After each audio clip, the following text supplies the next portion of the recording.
జీవకోణలోని యువకులు 150 మంది ఈ రోజు వైఎస్ఆర్సీపీ పార్టీని వదిలి జనసేన తీర్థం పుచ్చుకున్నారు.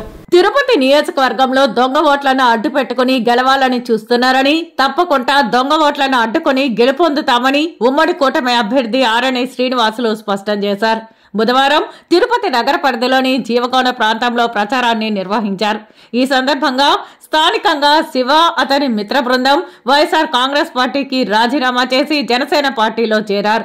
వీరికి కూటమి అభ్యర్థి ఆరణి శ్రీనివాసులు కండువా కప్పి పార్టీలోకి ఆహ్వానించారు. జీవకోణ ప్రాంతంలో వైఎస్ఆర్ కాంగ్రెస్ పార్టీ పూర్తిగా ఖాళీ అయిపోయిందని అన్నారు. పవన్ కళ్యాణ్ సిద్ధాంతాలను నచ్చి స్థానికంగా ఉన్న యువత పెద్ద సంఖ్యలో పార్టీకి అండగా నిలుస్తున్నారని సంతోషం వ్యక్తం చేశారు.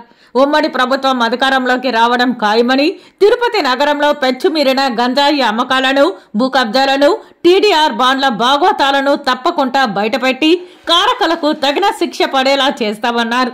ఈ కార్యక్రమంలో జనసేన పార్టీ ఉమ్మడి చిత్తూరు జిల్లా అధ్యక్షులు పసుపులేటి హరిప్రసాద్, రాజమోహన్, రాజేష్ యాదవ్, రాజ్ కుమార్ తదితరులు పాల్గొన్నారు. తిరుపతి పట్టణంలో దొంగ ఓట్లు దాదాపు 34,000-35,000 ఓట్లు ఉంది. ఒక 10,000 ఓట్లు తీసేశారు 44,000 ఓట్లలో. ఇంకా 34,000 ఓట్లు దొంగ ఓట్లు పెట్టుకున్నారు. అవన్నిటి కూడా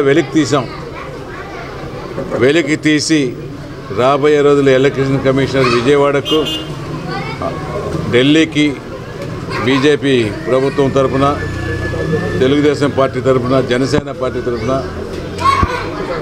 ఈ తొలగించాలని ప్రయత్నాలు చేస్తున్నాం.